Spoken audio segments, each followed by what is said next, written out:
जम्मू कश्मीर से एक चौंकाने वाली घटना सामने आई है, जिसमें राज्य के पूर्व मुख्यमंत्री डॉक्टर फारूक अब्दुल्ला एक बड़ी अनहोनी से बाल बाल बच गए। यह घटना उस समय हुई जब वो जम्मू शहर के ग्रेटर कैलाश इलाके में एक शादी समारोह में शामिल होने पहुंचे थे। समारोह में मौजूद लोगों के लिए यह पल अचानक डर और अफरा तफरी में बदल गया जब एक व्यक्ति पिस्तौल लेकर उनके बेहद करीब पहुंच गया। बाद में सुरक्षा कर्मियों की सतर्कता और तेजी की वजह से स्थिति काबू में आ गई और एक बड़ी दुर्घटना टल गई। इस पूरे मामले का एक वीडियो भी अब सामने आया है, जिसने इस घटना को और गंभीर बना दिया है। वीडियो में साफ दिखाई देता है कि पूर्व मुख्यमंत्री डॉक्टर फारूक अब्दुल्ला अपने साथियों और सुरक्षा कर्मियों के साथ शादी समारोह में पहुंचे हुए हैं। माहौल सामान्य और खुशियों से भरा हुआ दिख रहा है। लोग उनसे मिल रहे हैं, बातचीत कर रहे हैं, कार्यक्रम सामान्य तरीके से चल रहा है। लेकिन कुछ ही पलों में स्थिति अचानक बदल जाती है। वीडियो में देखा जा सकता है कि भीड़ के बीच एक व्यक्ति धीरे धीरे आगे बढ़ता है और फारूक अब्दुल्ला के बिल्कुल करीब पहुंच जाता है। किसी को पहले इसका अंदाजा नहीं होता कि वो क्या करने वाला है। अचानक वो अपनी पिस्तौल निकालता है और सीधे उनकी कनपट्टी के पास तान देता है। यह पल इतना अचानक होता है कि कुछ सेकंड के लिए वहां मौजूद लोग समझ ही नहीं पाते कि क्या हो रहा है। बताया जा रहा है कि उस समय हमलावर पिस्तौल तान तो देता है, लेकिन किसी वजह से तुरंत गोली नहीं चल पाती। पिस्तौल कनपट्टी पर लगने की वजह से फारूक अब्दुल्ला थोड़ा आगे की तरफ झुक जाते हैं।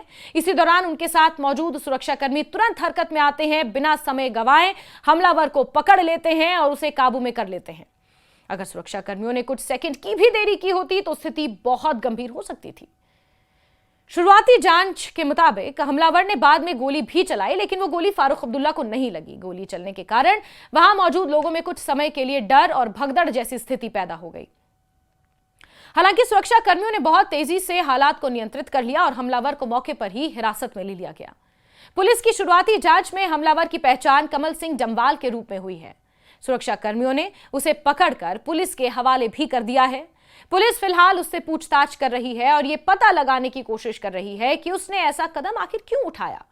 जांच में यह भी सामने आया है कि हमलावर उस समय कथित तौर पर नशे की हालत में था, जो वीडियो में भी साफ समझ में आ रहा है। हालांकि पुलिस अभी इस बात की पूरी तरह पुष्टि कर रही है कि उसके पीछे कोई बड़ी साजिश थी या केवल एक व्यक्तिगत हरकत थी। हालांकि आरोपी से पूछताछ में आरोपी ने यह कबूल किया है कि वो पिछले 20 सालों से डॉक्टर फारूक अब्दुल्ला को मारना चाहता था। इस घटना के समय समारोह में जम्मू कश्मीर के उप मुख्यमंत्री सुरेंद्र सिंह चौधरी भी मौजूद थे। बताया जा रहा है कि गोली चलने के दौरान उन्हें हल्की चोटें आई हैं। हालांकि डॉक्टर ने तुरंत उनका प्राथमिक इलाज कर दिया और अब वो सुरक्षित बताए जा रहे हैं।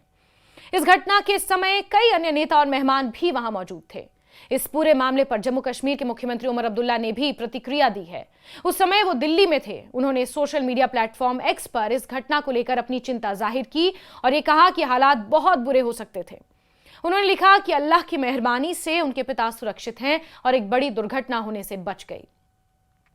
उन्होंने अपने बयान में कहा कि अभी पूरी जानकारी सामने नहीं आई है, लेकिन शुरुआती खबरों के मुताबिक एक व्यक्ति लोडेड पिस्तौल लेकर बहुत करीब तक पहुंच गया था और उसने गोली चलाने की कोशिश भी की। मुख्यमंत्री ने सुरक्षा टीम की तारीफ करते हुए कहा कि क्लोज प्रोटेक्शन टीम ने बहुत तेजी से कार्रवाई की और हमलावर को समय रहते काबू में कर लिया। अगर सुरक्षा टीम इतनी जल्दी प्रतिक्रिया नहीं देती तो परिणाम बहुत गंभीर हो सकते थे। मुख्यमंत्री उमर अब्दुल्ला ने इस घटना के बाद सुरक्षा व्यवस्था को लेकर भी कई सवाल उठाए हैं। उन्होंने कहा कि यह समझना जरूरी है कि ऐसे नेता के पास, जिन्हें उच्च स्तर की सुरक्षा मिली हुई है, कोई व्यक्ति इतनी आसानी से हथियार लेकर कैसे पहुंच गया। उन्होंने कहा कि अभी इस घटना से जुड़े कई सवालों के जवाब मिलना बाकी हैं। उन्होंने यह भी बताया कि उस समय उनके पिता के साथ उप मुख्यमंत्री सुंदर चौधरी और वरिष्ठ नेता नासिर असलम वानी भी मौजूद थे। वो सभी सुरक्षित हैं। उन्होंने कहा कि भगवान की कृपा है कि किसी को गंभीर नुकसान नहीं हुआ। घटना के समय मौजूद नेशनल कॉन्फ्रेंस के वरिष्ठ नेता और मुख्यमंत्री के सलाहकार नासिर असलम वानी भी इस मामले पर बयान दे चुके हैं। उन्होंने कहा कि उस समय हालात बहुत गंभीर हो सकते थे। उन्होंने यह भी बताया कि वो खुद भी उस समय फारूक अब्दुल्ला और अन्य नेताओं के साथ मौजूद थे। अचानक एक व्यक्ति ने अपनी रिवॉल्वर निकाली और गोली चलाने की कोशिश की, लेकिन सुरक्षा कर्मियों की तेजी और किस्मत की वजह से बड़ा हादसा टल गया। उन्होंने कहा कि अभी ये कहना जल्दबाजी होगा कि सुरक्षा में कहां चूक हुई है।